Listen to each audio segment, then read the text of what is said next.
বন্ধুরা, আজকে পশ্চিমবঙ্গের টেস্ট পরীক্ষা, সেই টেস্ট পরীক্ষা উপপাদ্য সম্পাদ্যের সাজেশন আমি বলে দিচ্ছি। উপপাদ্য তিনটে বলছি। প্রথম উপপাদ্য তোমরা লিখে নাও। উপপাদ্য 41-211 পৃষ্ঠায় আছে। এটা বলছে বৃত্তের বহিস্থ কোনো বিন্দু থেকে যে দুটি স্পর্শক অঙ্কন করা যায় তাদের স্পর্শবিন্দু দুটির সঙ্গে বহিস্থ বিন্দুর সংযোগ সরলরেখা দুটির দৈর্ঘ্য সমান এবং তারা কেন্দ্রে সমান কোণ উৎপন্ন করে।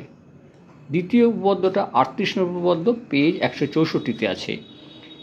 এটার ক্ষেত্রে প্রমাণ করতে হয় বৃত্তস্থ চতুর্ভুজের বিপরীত কোণগুলো পরস্পর সম্পূরক। 3 নম্বর উপপাদ্য হচ্ছে 33 নম্বর উপপাদ্য, পেজ 60-তে আছে।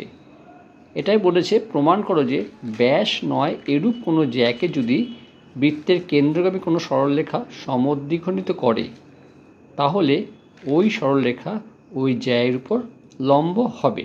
এই তিনটে উপপাদ্য ভালো করে মুখস্থ করা যাবে। আশা করি এর মধ্যে একটা কমন পড়বে তোমাদেরকে।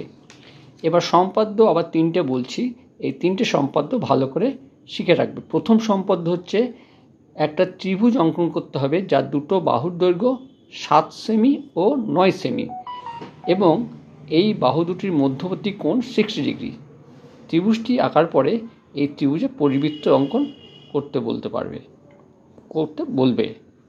দ্বিতীয় সম্পাদ্য হচ্ছে 4 সেমি দৈর্ঘ্যের ব্যাসার্ধের একটি বৃত্ত অঙ্কন করবে। ওই বৃত্তের কেন্দ্র থেকে 9 সেমি দূরে বৃত্তটির একটা বহিস্থ বিন্দু আছে। ওই বহিস্থ বিন্দু থেকে বৃত্তের ওপর দুটি স্পর্শক অঙ্কন করতে হবে। আর 3 নম্বর সম্পাদ্যটি হচ্ছে একটি আয়তক্ষেত্র অঙ্কন করতে বলবে।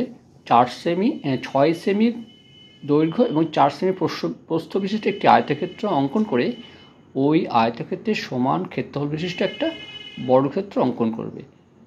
এই তিনটে সম্পাদ্য ভালো করে দেখে যেও। আশা করি এর মধ্যে একটা তোমরা কমন পাবে। ভালো করে এগুলো প্র্যাকটিস করে যেও।